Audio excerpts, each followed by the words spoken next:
All right, Matt, lots to unpack, but let's start with the purpose of why we're talking. You've made some decisions or recommendations when you got involved with Children's Lighthouse to change up or adjust the way that you're reporting within the FDD under item 19. What was the reasoning behind that? What was the gap that you were seeing when you joined the company?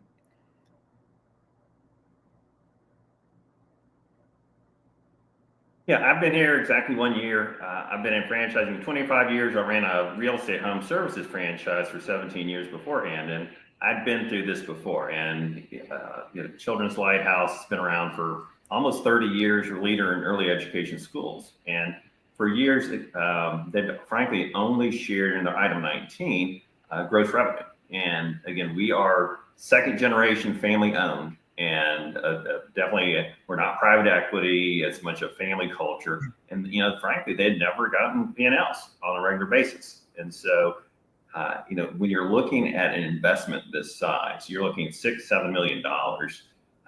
You're looking at a much sophisticated buyer in a lot of ways. They're looking for details, and we want to be able to have as much transparency and data as possible. So, with that in mind, we wanted to be able to show our core expenses, which would be payroll, occupancy, additional costs such as royalties, marketing, and more, to show EBITDA numbers. And so we were able to do that around a month ago. So it took a long time to get there, and it's not something that was part of the culture, frankly. But we're really excited to be able to share this data today. I have a follow-up question on your opinion as it relates to item 19s, but I want to put some context behind why I'm asking that question. The double-edged sword of an item 19 is it's obviously restrictive from the data that it can share. Because it's all relating back to the P&Ls that you're pulling. Sometimes there's more stories within there. So a lot of candidates, the more sophisticated ones, get a lot of learnings through their own due diligence and learn what is the true opportunity behind here. The double-edged sword on the numbers are, if franchisees are happy, if franchisees are still investing, if franchisees are building up an asset to exit, then there's clearly a good business behind it. A business can't grow to the size of what you have grown to without being a good business. So clearly there's a fundamental here. This is giving you a little bit more visibility in the way that you're talking to the candidate.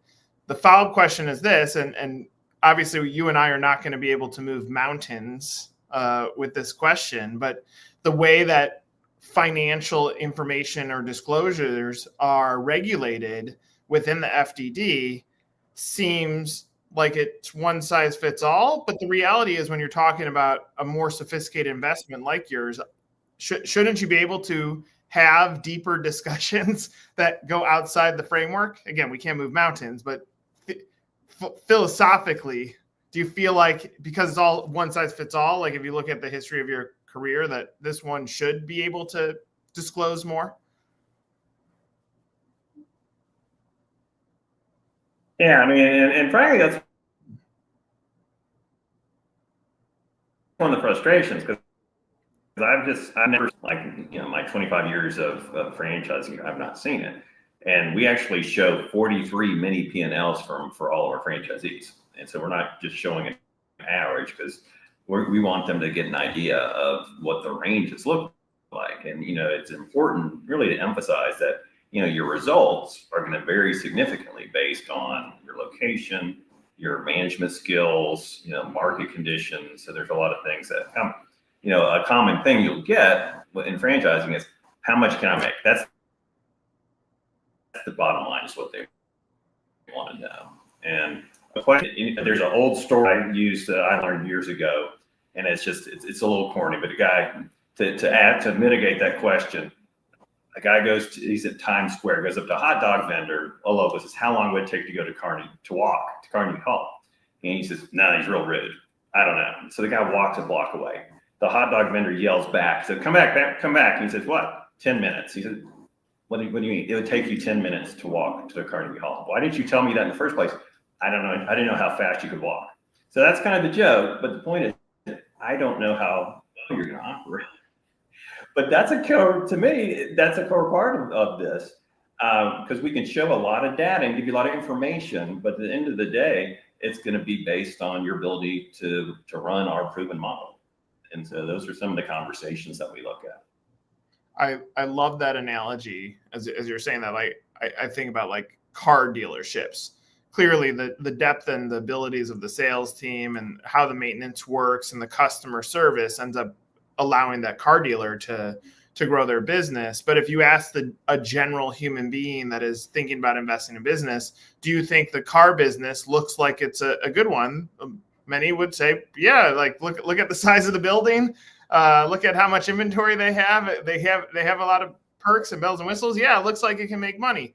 In franchising, and maybe it's just because of almost the fear based of deciding to go into business ownership for your first time. But that question of how much I can make, like you really got to take a good look in the mirror beyond like a business having the foundation. And I would say, I was going to say 50 locations is a great foundation, but even at a brand that has 25 locations, it'd be very, very hard to get to 25 locations if there wasn't a good business here.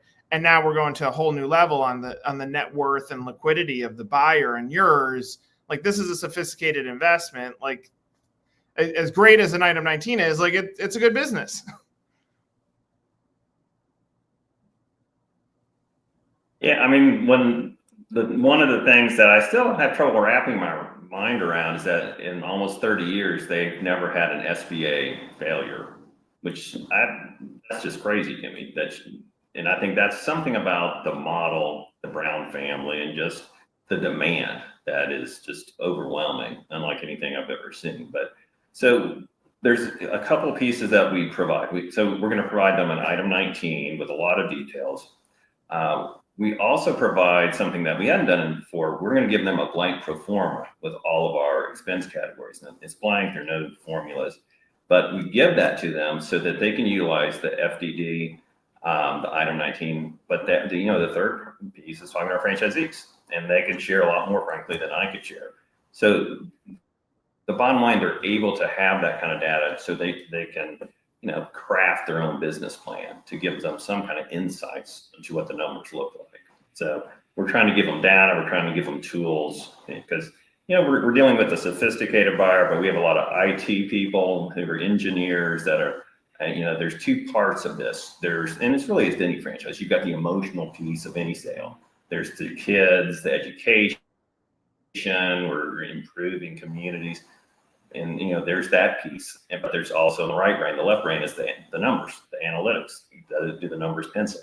And so we want to be able to give all of those pieces when we're trying to walking someone through the due diligence aspect of our process.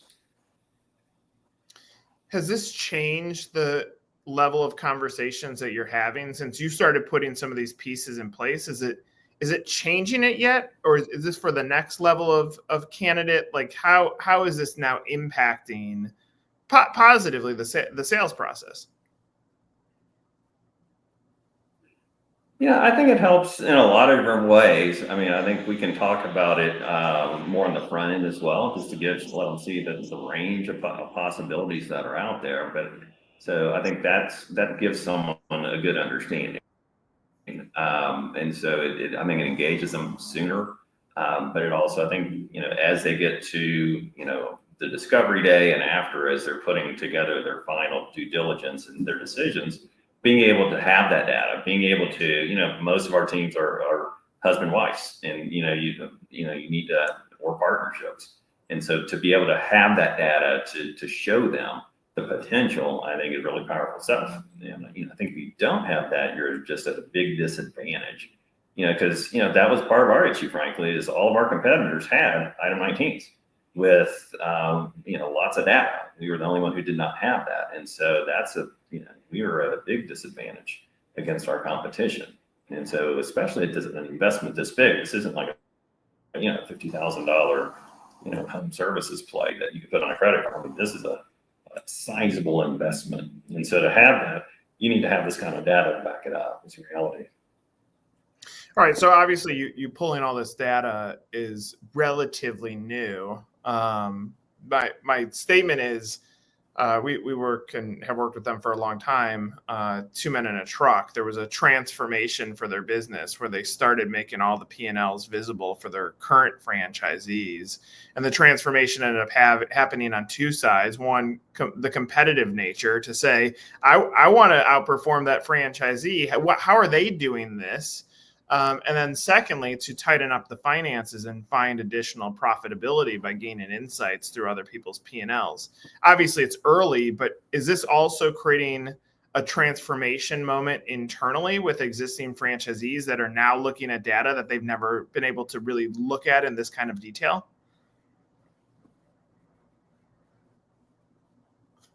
Yeah, and we're just getting into that piece of that, and that's one reason I actually got connected with these guys. When I left my former company, is because I had used Profit Keeper, which is a software system that they were trying to roll out to automate all of their P&L uploads, and so the point is to be able to have a financial benchmark of top performers where you can compare the rest of the franchise to see what should the percentage of payroll be.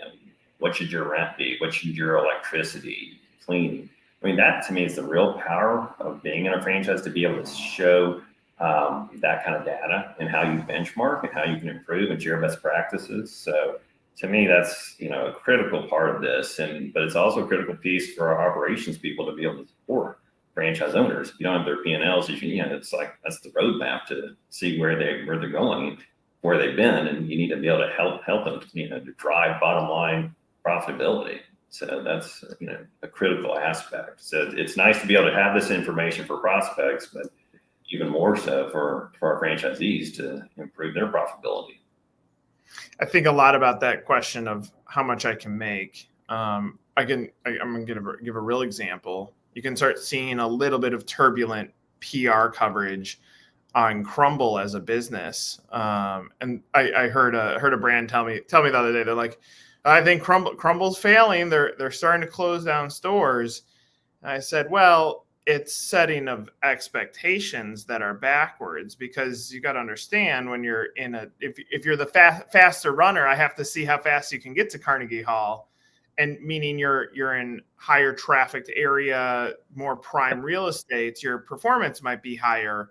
And so now if franchisees are now buying in based on this fancy number in item 19, they're coming in with a set expectation that maybe they could get to those numbers over a 3-year run rate, but not in year one. And so now the turbulence is happening because a franchisee has invested their life savings into this brand. It's not performing at the level that they expected because they thought that the magic number of how much I can make was in there. And now their expectations are not aligned.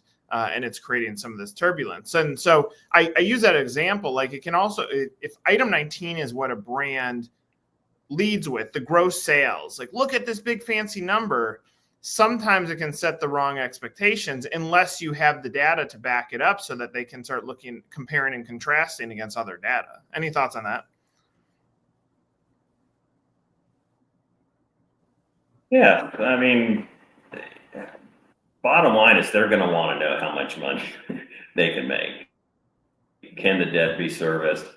Big thing, in the past, in my life, in previous companies, they want to know how quickly can I get to the point where I can replace my income. This is a different deal. This is, and another piece of this model is you don't have to leave your job to have this franchise. So it's an executive model. But they're looking at break-even numbers. That's a big question that happens. They're looking at how long is it going to take to pay off their debt. It's a 25-year loan, so it's a much longer deal than a typical franchise would be. So that information. This is a commercial real estate play at the end of the day. That's one of the things that really makes it different. It's a great business, but where our people have become created significant amounts of wealth is you've got 2 acres of land and a 10,000 square foot building that in 20 years is going to have a significant amount of value. The bulk of wealth in our country has come from real estate. So this is a tool to create, a real estate play for somebody. but you need to make the numbers work. You've got to have data that can back up that, you can pay for this big of an investment. And so, we've had slow, methodic growth over the years. We could have grown faster. We don't want to sell 50, 80 a year. We don't have the pressure of private equity to do that, frankly. And so we've taken a much more strategic approach, and we want to make sure we have the right people on board. And, they need to be well capitalized, is one piece. Good operators, passion for what they do, but they need to have a good understanding of the unit economics and what are the key drivers, the key profit indicators, the KPIs, and what works. And so by having this data up front, they're going to be able to come in with their eyes wide open on what are the keys to driving successful franchises and getting to ramp up quicker. There's a few things in your statement that I want to call out. One is, if you really think of the construct of the business, what you just said, it's a real estate play. So you're building a business that can ultimately be reinvested into your land that now creates multiple things that you can exit from. You could exit from the franchise and build some wealth off of that while keeping the land at some point. You could exit from both. So it's an and frankly, you're in a business that you actually feel pretty good about. You're not being a landlord of a strip center and nickel and diming your tenants. You're actually building a business that impacts the community. And so when you break it down, like the reality, this is a multi-business investment. It's not singular, versus you buy majority of franchises, a very singular play. And so to the investor, they have to look at it this way. Like you're investing, if you go and purchase the land, you are investing in land, you are investing in yourself as a landlord because you will lease the building. You are going to own a building on this land, and you're going to own a business that impacts the community. Like that's a pretty significant thing that if you look at it very linear and you don't look at the layers behind it, it might not make sense in your brain on how in depth the potential of this business actually is. Yeah, absolutely. I mean, real estate is the biggest driver of wealth, and for millionaires, and just it's most people's biggest investment. And a large percentage of our owners are immigrants originally from South Asia, Southeast Asia, India, Pakistan, and they have a big drive to start businesses and to own real estate. And they pool their resources and have lots of partnerships to do these kind of deals. And so that's another thing that we see a lot of. This drive to get leverage to take advantage of the commercial real estate. If you compare this to hotels, that could be $50 million. That's a big spend, and there's a lot more competition, frankly. And so they're able to get into commercial real estate in a much smaller investment. $7 million is still big, but in commercial real estate terms, we're on the smaller side. But they're also able to work with family, friends, even coworkers. So we have a lot of partnerships that take advantage of that. And the fact that it is an executive model where you can be an investor, you don't have to be hands-on. There are no nights or weekends. That's another big advantage to someone who wants to invest and get a solid return. When you think about the old candidate, long before you got in here, having this data, does that change some of those conversations that might have stalled out? Is it re-engaging folks of the past that are like, okay, now you're able to show me all this stuff? Or was it not even brought up? Did leads just die at that point?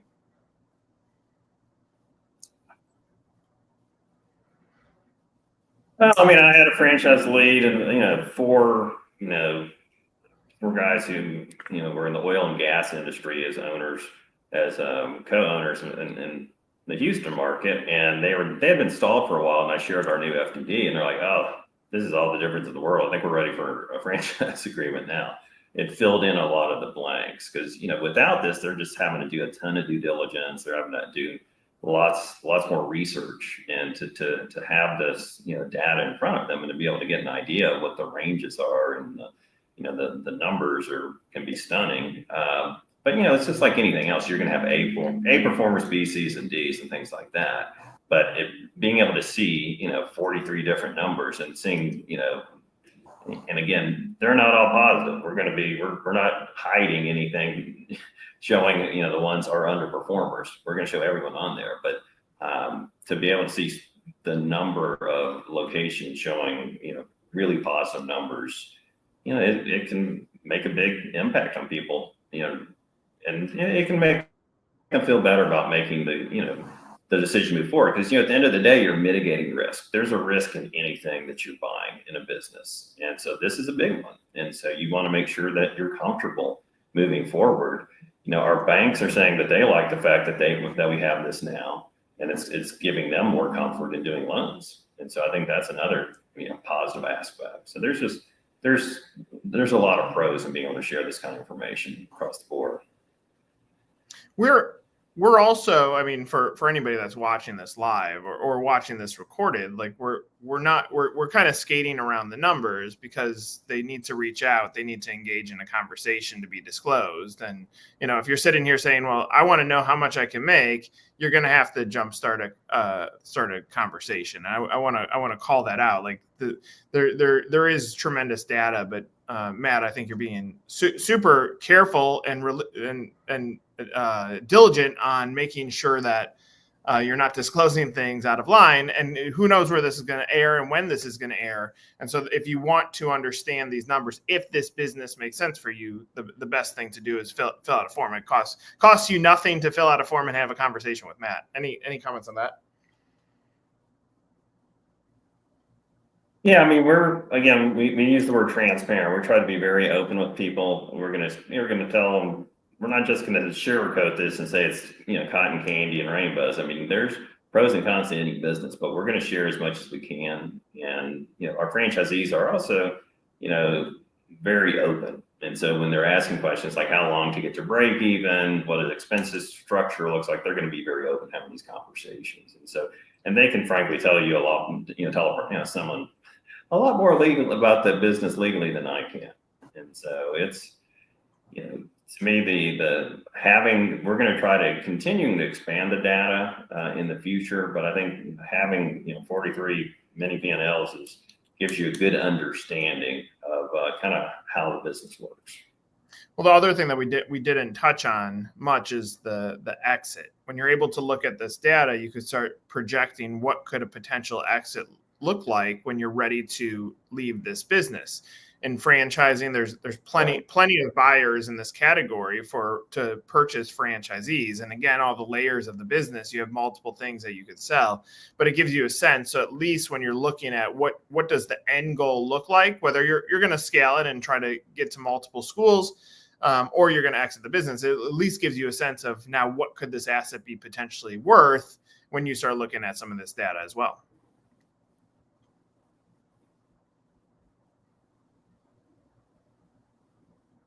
Yeah, I mean, a big thing that I always, for years have told people, you need to, EBIT is one thing, but the reality is franchisees put tons of their expenses through the business. So you need to look at owner's discretionary income. And a lot of times that's what you're selling when you are at that point of selling the business. So they're putting their gas, their card, insurance, sometimes trips and meals. So EBIT is one thing, but you really need to get to that owner's discretionary income number. And that's why having these conversations with franchisees is really critical. And, I think, the reality is the demand in our space is really kind of crazy for resales. I get calls, I feel like every day, for prospects and existing owners looking to buy an existing location. Because it's, clearly it takes 2 to 3 years to build one of these schools. There's a lot to it. So to be able to buy one that's already up and cash flowing, there's a lot of positives to that. You pay a little bit more for it, but that's the piece to look at. But the numbers that they have and again, you can just Google or look up biz buy sell for early education schools. I mean, the numbers for this category are beyond the highest that I've ever seen in a franchise. And so it can be when we talk about this business, it's really you're creating generational wealth for your family, retirement plan. So it's a different level than any franchise I've been around as far as the ability to create wealth. And it's a great model. The real estate piece is a key part of it, but we want to make sure it's the right fit for people, and it's not for everybody. And so if they're not comfortable, that's fine too. I think if anything, these numbers sometimes can help people self-select that they don't have the, the financial capabilities, or it's beyond what they want to do. And if that's the case, then I think that does a good job of helping them self-select that there's a better option for them as well. I'm always looking for the nuggets. What are the nuggets? What stands out as something that would impress me? And if you go to your guys' franchise website, part of the messaging has been built around the non-private equity. This is family owned. And if I'm looking at golden nugget for this, yeah, it's one of them. But I look at the family owned, and I think that's tremendous. I think the other thing that you called out, Matt, that is really stuck in my head is 30 years and no SBA failures. Like that's a big deal that shows just the strength and viability of the business. Yeah, I've never seen anything like that. I mean, most companies are probably 20% or some number like that. And, I feel like I look up every day and there's some, a franchise that sold 400 franchises in 1 year, and then they're going, there's litigation happening. And that's just, we are a slow, steady business that's been around for many, many years. We've got, a proven track record. We don't have page after page of litigation. They're just straight up, integrity is one of our core values. And it's a business model with solid economics and just incredible demand. I mean, the 2/3 of kids are in some form of childcare, which is kind of mind blowing when you think about that. The average home is now $600,000-$700,000 in Texas, which is like double what it was 5 years ago. So you're going to have more dual income families. So all that being said, the demand for this is incredible. So, but it's an investment, but you're also investing in something that has incredible potential to produce incredible results, but also you're buying into a commercial real estate play that has incredible returns potential. So strong exit potential for sure. So love it. Those are Matt, probably my highs, and it's a model where you have a lot of. Go ahead. Oh, go ahead, Matt. No, that was it. No, I think. Look, I'm just saying you have all that, and then you have also the flexibility of your model. Okay. Go ahead. Yeah. The flexibility of the model, the depth of the business, the people behind it, the structure of what's been built, the 30 plus years that this thing has been in business. So the family owned, the SBA, like everything that we just talked about creates the foundation for the business. The one caveat that I'll put on for anyone watching this is, and Matt said this is not a power washing franchise. This is an investment franchise. And so if you're an investor mindset, that's the type of people that should be looking at this. You're not buying a job replacement. Yes, there's going to be a period where you can invest as much time as you want into the business and make this your career. But this is something bigger than just a traditional franchise. And that's why my recommendation is having a conversation with Matt, who's been in this industry for a long time, costs you nothing. And it still surprises me how many franchise candidates just don't proactively reach out to say, can you tell me what this means? What is the structure of this? Just tell me that part. Don't even sell me anything. Just educate me on that, because that advice could be worth a tremendous value when you're going through the process. So Matt, I'm grateful for you doing this. Any closing thoughts?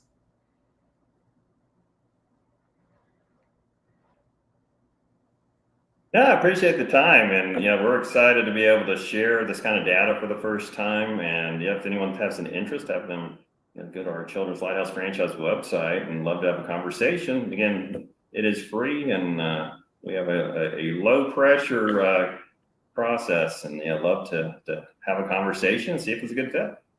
Love it, Matt. Great stuff. You're making great waves over there. Keep up the good work.